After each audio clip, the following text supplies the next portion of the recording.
ਆਪਣੇ ਸੁਣਨ ਵਾਲਿਆਂ ਨੂੰ ਔਰ ਦੇਖਣ ਵਾਲਿਆਂ ਨੂੰ ਦੱਸਦੇ ਜਾਈਏ ਕਿ ਪਿਛਲੇ ਦਿਨਾਂ ਇਹ ਖਬਰ ਆਈ ਸੀਗੀ ਕਿ ਪਾਕਿਸਤਾਨੀ ਐਂਬੈਸਡਰ ਜੋ ਤੁਰਕਮਾਨਿਸਤਾਨ 'ਚ ਕੰਮ ਕਰਦੇ ਨੇ, ਜਦੋਂ ਅਮਰੀਕਾ ਆਪਣੇ ਤੇ ਲਾਸ ਐਂਜਲਸ 에ਅਰਪੋਰਟ ਤੇ ਉਹਨਾਂ ਨੂੰ ਵਾਪਸ ਭੇਜ ਦਿੱਤਾ ਗਿਆ। ਪਰ ਤਾਜ਼ਾ ਖਬਰ ਪਾਕਿਸਤਾਨ ਤੋਂ ਇਹ ਆਈ ਔਰ ਇਹਦੀ ਤਸਦੀਕ ਕਰ ਰਿਹਾ ਪਾਕਿਸਤਾਨ ਦਾ ਫਾਰਨ ਆਫਿਸ, ਜਿਨ੍ਹਾਂ ਦਾ ਇਹ ਆਖਣਾ ਹੈ ਕਿ ਸਾਡੇ ਉਹ ਐਂਬੈਸਡਰ ਜੋ ਤੁਰਕਮਾਨਿਸਤਾਨ 'ਚ ਕੰਮ ਕਰਨ ਦੇ ਨੇ, ਜਿਨ੍ਹਾਂ ਦਾ ਨਾਂ ਐਸਨ ਵਾਗਨ ਆ, ਉਹਨਾਂ ਦੇ ਬਾਰੇ ਇਨਵੈਸਟੀਗੇਸ਼ਨ ਚੱਲ ਰਹੀ ਹੈ। ਐਸਨ ਵਾਗਨ ਹੋਣਾ ਦੇ ਬਾਰੇ ਅਮਰੀਕਨ ਸਰਕਾਰ ਨੇ ਪਾਕਿਸਤਾਨੀ ਸਰਕਾਰ ਨੂੰ ਇਹ ਇਤਲਾਹ ਦਿੱਤੀ ਹੈ ਕਿ ਜਦੋਂ ਇਹ ਅਮਰੀਕਾ ਦੇ ਵਿੱਚ ਪਾਕਿਸਤਾਨ ਦੇ ਡਿਪਟੀ ਕਾਉਂਸਲਰ ਸਨ, ਉਦੋਂ ਇਹਨਾਂ ਨੇ ਕਈ ਪਾਕਿਸਤਾਨੀ ਲੋਕਾਂ ਨੂੰ ਅਮਰੀਕਾ ਆਉਣ 'ਚ, ਅਮਰੀਕਾ ਦਾ ਵੀਜ਼ਾ ਲੈਣ ਦੇ ਵਿੱਚ ਕਾਗਜ਼ ਪੱਤਰ ਜੋ ਕਿ ਸਰਕਾਰੀ ਸਨ ਉਹਨਾਂ 'ਚ ਹੈਲਪ ਦਿੱਤੀ, ਜੋ ਅਮਰੀਕਨ ਕਾਨੂੰਨ ਦੇ ਔਰ ਪਾਕਿਸਤਾਨੀ ਸਫਾਰਤੀ ਆਦਾਬ ਦੇ ਖਿਲਾਫ ਹੈ। ਸੋ ਇਸ ਕਰਕੇ ਐਸਨ ਵਾਗਨ ਹੋਣਾ ਦੇ ਖਿਲਾਫ ਇੱਕ ਇਨਕੁਆਇਰੀ ਹੈ ਜਿਹੜੀ, ਉਹਦੀਆਂ ਵੀ ਰਿਪੋਰਟਾਂ ਨੇ ਔਰ ਪੁੱਛਗਿੱਛ ਜਿਹੜੀ ਉਹ ਵੀ ਚੱਲ ਰਹੀ ਹੈ ਔਰ ਇਨਕੁਆਇਰੀ ਹੈ ਜਿਹੜੀ ਉਹ ਵੀ ਚੱਲ ਰਹੀ ਹੈ। ਐਸਨ ਵਾਗਨ ਹੋਣੇ ਤਕਰੀਬਨ ਕੋਈ 4 ਤੋਂ 5 ਸਾਲ Los Angeles consulate office Pakistan ਦੇ ਵਿੱਚ ਡਿਪਟੀ ਕਾਉਂਸਲਰ ਰਹੇ ਔਰ ਉਸ ਤੋਂ ਬਾਅਦ ਤਰੱਕੀ ਕਰਦਿਆਂ ਹੋਇਆਂ ਇਹ ਇਸ ਵੇਲੇ ਤੁਰਕਮਾਨਿਸਤਾਨ 'ਚ ਪਾਕਿਸਤਾਨ ਦੇ ਐਂਬੈਸਡਰ ਨੇ।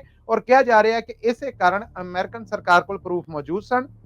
ਜਿਨ੍ਹਾਂ ਨੇ ਇਹਨਾਂ ਪ੍ਰੂਫਾਂ ਦੇ ਸਿਰ ਤੇ ਐਸਨ ਵਾਗਨ ਹੋਣਾ ਨੂੰ ਅਮਰੀਕਾ ਵੜਨ ਤੋਂ ਰੋਕ ਦਿੱਤਾ, ਕਿਉਂਕਿ ਉਹਨਾਂ ਕੋਲ ਸਾਰੇ ਸਰਕਾਰੀ ਕਾਗਜ਼ ਪੱਤਰ ਔਰ ਵੀਜ਼ਾ ਮੌਜੂਦ ਸੀਗਾ, ਪਰ ਉਹਨਾਂ ਨੂੰ ਵੜਨ ਤੋਂ, ਅਮਰੀਕਾ ਆਉਣ ਤੋਂ ਰੋਕ ਕੇ ਵਾਪਸ ਭੇਜ ਦਿੱਤਾ ਗਿਆ ਜਹਾਜ਼ ਤੇ ਬਿਠਾ ਕੇ, ਔਰ ਅਮਰੀਕਾ ਵੜਨ ਦੀ ਇਜਾਜ਼ਤ ਨਹੀਂ ਦਿੱਤੀ ਗਈ। ਉਹਦੀ ਵਜ੍ਹਾ ਇਹ ਸਾਹਮਣੇ ਆਈ ਹੈ ਕਿ ਉਦੋਂ ਜਦੋਂ ਉਹ ਡਿਪਟੀ ਕਾਉਂਸਲਰ ਜਨਰਲ ਸਨ ਇੱਥੇ Pakistani consulate office Los Angeles 'ਚ, ਤੇ ਉਹਨਾਂ ਨੇ ਕਈ ਪਾਕਿਸਤਾਨੀ ਲੋਕ ਜੋ ਉਹਨਾਂ ਦੇ ਜਾਣਨ ਵਾਲੇ ਸਨ, ਰਿਸ਼ਤੇਦਾਰ ਸਨ, ਉਹਨਾਂ ਨੂੰ ਅਮਰੀਕਨ ਵੀਜ਼ਾ ਲੈਣ ਦੇ ਵਿੱਚ ਕਾਗਜ਼ ਪੱਤਰ ਟਾਈਪ ਹੈਲਪ ਆ ਜਿਹੜੀ ਉਹ ਕੀਤੀ ਸੀ, ਜਿਹਦੇ ਕਾਰਨ ਅਮਰੀਕਨ ਸਰਕਾਰ ਨੇ ਉਹਨੂੰ ਨਾਪਸੰਦੀਦਾ ਕਰਾਰ ਦਿੰਦਿਆਂ ਹੋਇਆਂ ਅਮਰੀਕਾ ਵੜਨ ਤੋਂ ਰੋਕ ਦਿੱਤਾ।